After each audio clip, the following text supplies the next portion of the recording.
नमस्कार, मैं doctor Ashok Rajoria, consultant surgeon Apollo Spectra and HHOC centre Gwalior. आज हम बात करेंगे एनीमिया।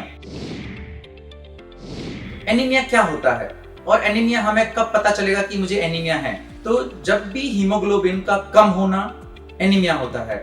ये कैसे पता चलेगा हमें? हमारी बॉडी में थकान होना, अगर आप थोड़ा चलते हैं और आपकी सांस फूलने लगती है। कई बार बच्चे जो यंग एज हैं, टीनेजर्स हैं, वो पढ़ाई करते हैं, पढ़ते पढ़ते उनको चक्कर आने लगते हैं, या फिर उनका कई बार ऐसा लगता है कॉन्सेंट्रेट नहीं हो रहा पढ़ाई में।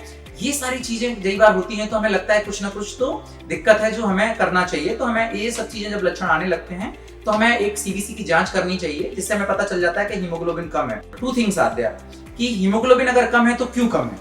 कई बार सिर्फ न्यूट्रिशनल डिफिशियंसी के कारण कम होता है। यूजुअली जो वेजिटेरियंस होते हैं, कई बार टीनेजर्स, रिप्रोडक्टिव एज ग्रुप, क्योंकि जो रिप्रोडक्टिव एज ग्रुप्स में महिलाओं के और महिलाएं एंड गर्ल्स में पीरियड्स, कई बार किसी किसी के हैवी पीरियड्स होते हैं, तो ब्लीडिंग, क्योंकि ब्लड में ही आयरन होता है और जितना ज्यादा ब्लीडिंग होगा आयरन लॉस होगा। आयरन लॉस होगा तो आयरन से ही हीमोग्लोबिन बनता है, तो आयरन की कमी जब भी बॉडी में होगी तो हमारा हीमोग्लोबिन कम हो जाएगा। बट हीमोग्लोबिन सिर्फ उसी की वजह से कम नहीं होता है।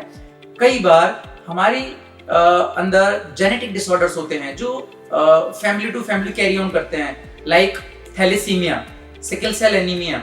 बहुत ये दो ऐसे डिसऑर्डर हैं जो जिसके कारण भी हीमोग्लोबिन कम होता है। तो इसका अगर जब भी हमें पता चलेगा तो हम सीबीसी की रिपोर्ट करेंगे और हमें अपने डॉक्टर्स को दिखाना चाहिए। अगर आप ग्वालियर में रहते हैं तो ग्वालियर में हेमेटोलॉजिस्ट हैं, आप उनसे मिल सकते हैं, उनसे परामर्श कर सकते हैं, जिससे हमें पता चलेगा कि हमें कोई जेनेटिक डिसऑर्डर तो नहीं है। एंड अगर ये पता करना बहुत जरूरी होता है, क्योंकि ये बीमारियां आपके अंदर हैं, तो एटलीस्ट आप शादी से पहले ये बीमारी पता करेंगे तो शादी से पहले आप बच सकेंगे। नहीं तो कई बार ऐसा होता है कि थैलेसीमिया माइनर है, हमें पता चला हम थैलेसीमिया माइनर है, हमने शादी कर ली थैलेसीमिया माइनर से, तो जो हमारे बच्चे होंगे हो सकता है थैलेसीमिया मेजर होंगे। और thalassaemia major is a big thing, क्योंकि उनको लाइफ सर्वाइव के लिए एवरी 15 डेज, 20 डेज, 30 डेज में ब्लड ट्रांसफ्यूजन करते हैं, जिससे उनकी लाइफ सर्वाइव करते हैं। तो हम उस चीज को रोक सकते हैं यहाँ पर कि हम कई बार हमें पता चले कि हीमोग्लोबिन कम है और हमने टेस्ट किया और थैलेसीमिया माइनर पता चला, तो हम अपनी शादी के टाइम डिसीजन ले सकते हैं कि मैं थैलेसीमिया माइनर पार्टनर होगा वो नहीं होना है, या अगर है तो हमें प्रेगनेंसी से प्लान करने से पहले हमें कुछ टेस्ट हैं, स्पेशल टेस्ट होते हैं जो डॉक्टर के पास सजेशन से करना चाहिए, जिससे हमारा बच्चा हेल्दी रहे और हमारी लाइफ अच्छे से हो। हमें इस चीज को रोकना है।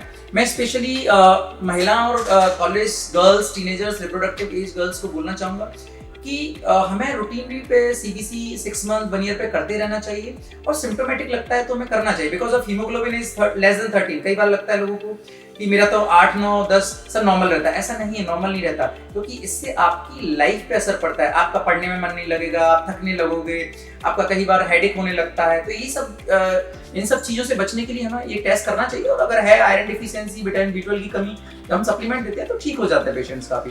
तो इन सब चीजों के बारे में आपको पता होना चाहिए, तभी हम पता कर सकते हैं। यही सब होता है एनीमिया में। और धन्यवाद।